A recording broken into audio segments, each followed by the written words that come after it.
जिसकी जिंदगी के हो प्रभु, उसको कैसे मुक्ति मिलेगी। और आज जब छठा दिवस प्रवेश होता है और उस समय राजा परीक्षित कहते हैं, अब मेरा मन थोड़ी घबराता है क्योंकि मेरे जीवन का एक ही दिन शेष रह गया है। इसलिए प्रभु शीघ्र ही मुझे उस परमात्मा के जो दिव्य स्वरूप उन बाल लीलाओं के साथ ही उस जन्म की कथा के साथ मैंने जो श्रवण किया था, अब मैं मात्र एक दिवस में कैसे मुक्ति पा सकता हूं। तो तब सुखदेव मुनि कहते हैं कि राज्यम ये प्रपीयेताम् कृष्ण लीला तथामृतम् एवं जानाति ये देव तस्य यस्या स्मृता मनाम्। कि राजन, जो उनके जीवन में भगवान के उस प्रकाशोत्सव में जो आनंद था, वही आनंद आज भी तुम्हें होगा।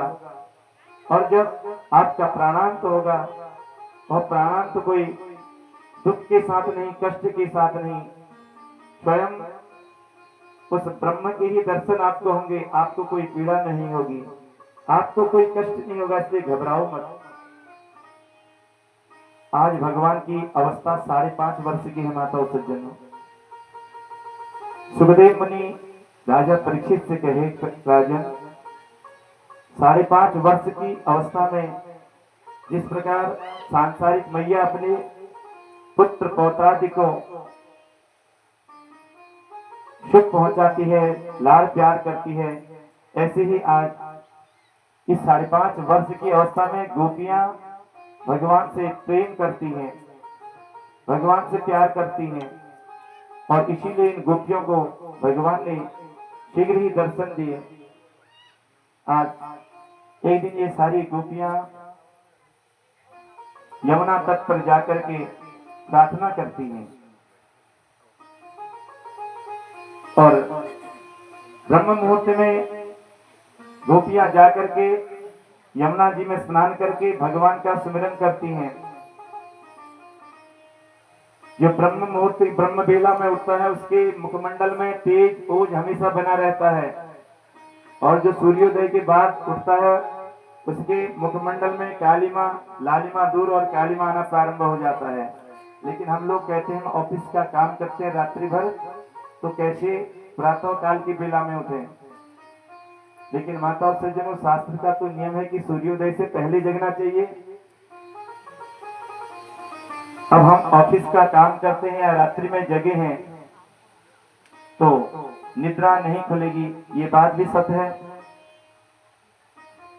तो ज्ञानियों ने, संतों ने, जो तपस्वी जन है, वह कहते हैं कि जिस समय वह ब्रह्म मुहूर्त का समय है, उस समय उसी बिस्तरे में अगर निद्रा से अगर जग जाते हैं तो पल भर के लिए उस आसन पर बैठ जाएं और बैठ करके उस गोविंद का, उस हरि का, जिसके आप उपासक हैं, उसका नामोचिंतन करें।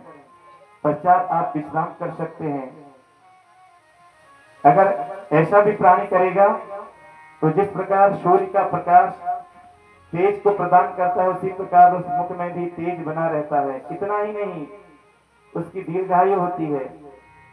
और सूर्य के प्रकाश के समान, सूर्य के किरणों के साथ ही जो देवता लोग हैं, उस घर में उस किरणों के साथ प्रवेश करते हैं। इसलिए हमारे हिंदू सनातन धर्म में अधिकतर लोग अपने घर का मुख्य द्वार पूरब दिशा को बनाते हैं। दक्षिण दिशा में यम का द्वार है। इसलिए हमारे हिंदू सनातन धर्म में सभी लोग अपने उस घर का मुख्य द्वार पूरब दिशा को करते हैं। ऐसे ही इन गोपियों ने भी इस यमुना जी के किनारे यमुना तट पर जाकर के स्तुति की, आराधना की, भगवान का ध्यान किया। और हम लोग तो सुबह उठ करके पहले चाय पीते हैं। कभी कभी मैं भी यहाँ बैठे रहता हूँ, लेकिन ये लोग तो थके रुके रहते हैं, तो यहाँ पर शयन में रहते हैं। वैसे बाहर आने में थोड़ी ऐसा लगता है कि अभी तो अगर उठाएं तो लिखा है कि अगर सोए हो को जगाए तो भी पाप है। अब किसी को जगाना भी सही नहीं। मैंने परसों जो हमारे साथ मूल पाठ में आए हैं पंत जी साथी में रहते हैं, मैंने कहा सुबह जल्दी उठेंगे, फिर बोलेंगे अगर उठूंगा तो चला जाऊंगा, मतलब उठ करके सीधे अपना बोरा बिस्तर चले जाऊंगा और दूसरे दिन पेट में फिर कह रहे दर्द हो गया। लेकिन ऐसा नहीं कहा था, मैं इनको भी नहीं दिखाता हूँ। कहने का तात्पर्य है कि जग गए तो वावा, नहीं जगी तो वावा। हमारे घर में कोई मेरी बहू रानी नहीं होती, जो मेरे छोटे भाई की बहू है, मैं तब तक कितना काम घर का कर देता हूँ। इसलिए सुबह जगने का प्रयास करना चाहिए माताओं से, जो सज्जनों रातों काल की बेला में हमेशा जल्दी जगना चाहिए। लेकिन ये लोग तो रात भर दिन भर सेवा में है, तो इस शरीर को आराम विश्राम भी जरूरी है। लेकिन जो ऋषि हैं, जो मुनि हैं, जो ऋषिगण, ये परीक्षित जैसे राजा हैं, ये थोड़े आराम कर रहे हैं, ये भी तो ध्यान में है, ये अपने आसन से नहीं हिल रहे हैं। इनके शरीर पर दीमक लग जाता है। 100 वर्ष पहले लंबी आयु होती थी, 6 माह तक, 100 वर्ष तक एक ही आसन पर बैठे रहते, दीमक लग जाता शरीर पर, लेकिन आसन से हिलते नहीं। लेकिन हमें आराम भी चाहिए, भगवान की कृपा भी चाहिए, और जो हमारी कामना है उसका फल भी चाहिए। लेकिन एक चीज नहीं चाहिए, क्या? त्याग। त्याग से ही सब कुछ मिलेगा। अगर त्याग करेंगे तो भगवान की कृपा होगी। इसीलिए आज गोपियों ने भी त्याग किया, और त्याग करने के पश्चात ये सारी गोपियां यमुना जी के तट पर जाकर के प्रार्थना करती हैं और वहां स्तुति करती हैं। और भागवत जी का सिद्ध मंत्र भी है माताओं सज्जनों, जिस कन्या के विवाह संस्कार में रुकावटें आती हैं, तो इस मंत्र का अगर वह जपादि करती हैं तो भगवान की कृपा उस कन्या पर भी होती है। मंत्र है कात्यायनी महामाई महायोगिन्यधीश्वरी नंद देवी सुतम देवी वतिम मे गुरुते नमः। हे प्रभु, जिस प्रकार राधा रुक्मणी के पति भगवान कृष्ण है, ऐसे ही पति रूप में मुझे भी वर की प्राप्ति हो। ऐसी ये समस्त गोपियां आज यमुना जी के तट पर जाकर के स्तुति आराधना को करती, समय व्यतीत होते गया। लेकिन उन गोपियों ने विचार किया कि यहाँ पर कोई इस ब्रह्म मुहूर्त में हमको कौन देख रहा है। इसलिए ये गोपियों की अवस्था भी माताओं से जनों यही है, 5-7 वर्ष की। ये 5 वर्षीय गोपियां, 7 वर्षीय गोपियां यमुना जी में निर्वस्त्र स्नान कर रही हैं। परब्रह्म परमात्मा श्री हरिनारायण को जब ज्ञात हुआ कि ये गोपियां जल में जाकर के निर्वस्त्र स्नान कर रही हैं, तो भगवान ने कहा कि इन गोपियों को मैं ही खेल खिलाऊंगा, ये ऐसे नहीं मानेंगी। एक दिन बाललाल उसी यमुना तट पर गई जहां पर गोपियां निर्वस्त्र स्नान कर रही थी, और देखा सभी गोपियां जल में स्नान कर रही हैं। भगवान गए, जो इन्होंने बाहर वस्त्र रखे थे अपने, उन वस्त्रों को भगवान ने हाथ में उठाया और सीधे कदम वृक्ष पर चढ़ गए। जैसे ही भगवान कदम वृक्ष पर चढ़े माताओं सज्जनों, तो समय व्यतीत होने लगा। गोपियों ने जो स्नान था वो कर चुके थे। जैसे ही यमुना से उस जल से बाहर आना चाहते, सामने अपने रखे हुए वस्त्रों की ओर दृष्टि डाली, तो उनको अपने वस्त्र नहीं दिखे। अब वस्त्र दिखे ही नहीं, तो ये गोपियां अब कैसे जल से बाहर आए।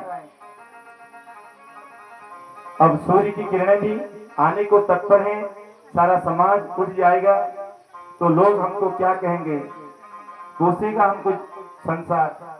इसलिए गोपियां हताश, उदास, निराश होकर के प्रार्थना करती हैं उस प्रभु से कि जिसने भी हमारे साथ ऐसा छल किया है, जो हमारे वस्त्रों का हरण किया है, वो हमारे वस्त्रों को हमको दे दे।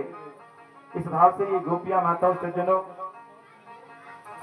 अपने वस्त्रों के लिए प्रार्थना करती हैं और कहती हैं कि श्याम सुंदर ते दास्य करवामो तवोदितम् देहि वाक्कांसि न विप्रज्य चब्रुवामहे। ये गोपियां आज भगवान से प्रार्थना करें कि हे लाला, हे कृष्ण, हमारे वस्त्रों को हमको दे दो। भगवान चुपचाप उस कदम वृक्ष पर बैठे हैं और उसी वृक्ष पर बैठ करके माताओं से जिन्हों देख रहे हैं इनकी लीलाओं को। ये गोपियां जब से बाहर नहीं आई और भगवान बैठे रहे, जब ये पुनः स्तुति करती हैं कि श्याम सुंदर ते दासिया, हे श्याम सुंदर, हम तेरी दासियां हैं, अतः हमें क्षमा करें, ऐसा अपराध हमने क्या कर दिया। भगवान ने उस करुण प्रार्थना को स्वीकार किया। भगवान कहते हैं, गोपियों, मैं आपके वस्त्रों को हरण करके क्या करूंगा, मैं आपके वस्त्र हरण नहीं किया हूं। लेकिन गोपियां कहती हैं कि आप ही वस्त्र ले गए हो, हमें पता है, ये खेल आप ही करते हो। तो आज ये गोपियां भगवान को कोसती हैं कि अगर तो ऐसे ही हमें लज्जित करना चाहता है तो हमारे साथ तो माखन लीलाओं को, अनेक अनेक लीलाओं को क्यों करता। अरे माधव, गोविंद, कृष्ण, हमारे उन वस्त्रों को दे दो ना। चार वर्ण की गोपियां हैं माताओं से जनो, ब्राह्मण, क्षत्रिय, वैश्य और शूद्र। तो ब्राह्मण शूद्र वर्ण की गोपी कहती है, हम तेरे चरणों की दासी हैं, श्याम सुंदर वस्त्र हमको दे दो। और वैश्य वर्ण की गोपी कहती है कि हे लाला, जो आप कहोगे सो हम करेंगे, हमारे वस्त्र हमें प्रदान कर दो। और क्षत्रिय गोपी कहती है, आवेश में आकर के देखो लाला, शीघ्र ही हमारे वस्त्र दे दो, नहीं तो जैसे टेढ़े काम तुम करते हो वैसे हमें भी करना आता है, हमारे वस्त्रों को शीघ्र ही हमें दे दो। और ब्राह्मण गोपियों ने कहा कि हे लाला, आपके बाबा, परबाबा, सभी धर्मात्मा, पुण्यात्मा, और आप इस प्रकार जो हमारे वस्त्र ले गए, इन वस्त्रों को हमें प्रदान कर दो लाला, हमें जल से बाहर आना है। भगवान ने जब इस प्रार्थना को सुना माताओं से जनों, शीघ्र ही कदम वृक्ष से उतरे और उन वस्त्रों को देने के लिए तैयार होते हैं। अब जो कदम वृक्ष की टहनी है, उस टहनी में जो इन गोपियों के वस्त्र हैं, कोई लाल वर्ण में है, कोई रक्त वर्ण में, कोई पीत वर्ण में, कोई कृष्ण वर्ण में। उन वस्त्रों पर जो सितारे आदि लगे हैं वो चमक रहे हैं। तो भगवान कहते हैं कि मैं तो कदम वृक्ष के नीचे हूं, मैं कहां आपके वस्त्र ले गया हूं। तो इन गोपियों ने कहा कि उस वृक्ष पर आप ही थे लाला, और उन वृक्षों पर हमारे वस्त्रों को रखकर अब जमीन पर आकर हमसे कहते हो कि हम वस्त्र नहीं ले गए हैं। 5.5 वर्ष के लाला ने, कृष्ण ने वस्त्र चुराए और उसके बाद गोपियों ने मांगे तो दे दिए। अब किसी किसी के मन में, हृदय में ये बात आ जाती है, भैया लाला ने तो ऐसे हरकतें की, भगवान ने भी ऐसे कार्य किए, वस्त्र चोरे, और अगर हम लोग अपने मन से कुछ कार्य करते हैं तो हमें टोका जाता है, रोका जाता है। तो माताओं सज्जनों, यहाँ पर कृष्ण है ईश्वर और गोपी है जीव और भक्त है अविद्या। इसलिए परमात्मा ने अविद्या रूपी उस भक्त के, इसलिए भगवान ने उस जीव रूपी, उस जीव के अविद्या रूपी वस्त्रों का हरण किया और मांगे तो दे दिया। लेकिन अवस्था देखिए भगवान की, 5.5 वर्ष की अवस्था है। 5.5 वर्ष की अवस्था में तो सभी निर्वस्त्र रहते हैं।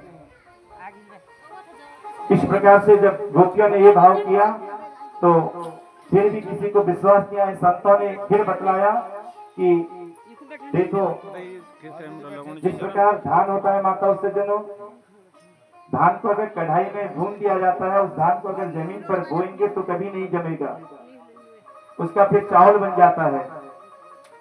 ऐसे ही आज भगवान बताना चाहते हैं कि जो इनका बाहरी अज्ञान रूपी आवरण था, जैसे धान का छिलका हम भूनते हैं तो उसके बाद छिलका अलग हो जाता है, या कुक्कल में टूटते हैं तो उसके बाद भी अलग हो जाता है, लेकिन भुना हुआ धान साबुत रहता है, उसको अगर खेत में बोने की चेष्टा करेंगे तो कभी जमता नहीं। भगवान ने कहा कि ऐसे ही मैंने भी इन गोपियों के उस बाहरी जो गंदगी आवरण था उसको हटा दिया और मांगे जो ज्ञान रूपी आवरण था वह दे दिया। तो इसमें क्या दोष है? सभी गोपियां प्रसन्न हुई, लेकिन जो समाज कहता कि लाला ने चीर हरण किया था, अगर हम कुछ करते हैं तो हमें टोका रोका जाता है। इसलिए माताओं सज्जनों, ये ईश्वर है, हम जीव हैं, हम प्राणी हैं। ईश्वर अंश जीव अविनाशी, हमारा नाश होगा, हम नष्ट भ्रष्ट हो जाएंगे, लेकिन ईश्वर हमेशा है, हमेशा रहेगा और हमेशा होगा। इसलिए ईश्वर के साथ अपनी तुलना हम नहीं कर सकते। अगर हम ईश्वर होते तो हम क्यों किसी को देने में भय होता है, हमें क्यों हम नहीं दे पाते? देता ईश्वर ही है। इसलिए वेद की ऋचा कहती है चंद्रमा देवता, सूर्यो देवता, रुद्रो देवता, मरुतो देवता। इसलिए सूर्य प्रकाश देता, वरुण देवता जल प्रदान करते, चंद्रमा शीतलता को देता, अग्नि हमें ताप देती। इसलिए ये देने वाले हैं, तो जो देता है वही देवता है। अभी कुछ लोग मेरे से आप ही का दिया धन जो यहाँ पर आप अर्पित कर रहे हैं, मैंने अपने बैग में रखा, तो कुछ लोग आए कि हमें दे दो, तो मैंने कहा मेरे पास नहीं है। आप ही का दिया धन मैं कह रहा हूँ कि मेरे पास नहीं है, और अभी मैं यहाँ बैठा हूँ, बैग में जाकर के देखोगे तो आपको मिलेगा। मैं ही अपने आपके दिए हुए धन को आपको देने के लिए मना कर रहा हूँ, बल्कि मैं फ्री में नहीं दे रहा हूँ आपको, मेरे को आप उसके बदले में पैसे भी दे रहे हैं।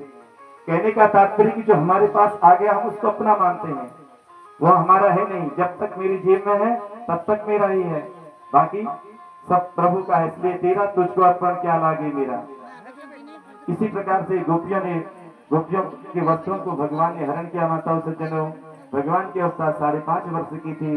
5.5 वर्ष के लाला ने इन गोपियों को बताया कि निर्वस्त्र स्नान कभी भी नहीं करना चाहिए। इसका तात्पर्य ये है कि गोपियों ने कहा था इस रात्रि में हमें कौन देख रहा है, प्रकाश में उजाले में तो हम घर चले जाते हैं। तो भगवान बता रहे इन गोपियों को, रे गोपियों, जो देवता है वो सोते नहीं है।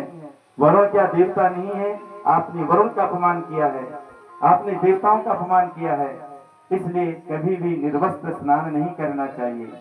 बोलिए कृष्ण कन्हैया लाल की, सद्गुरुदेव भगवान की। समय व्यतीत होते गया।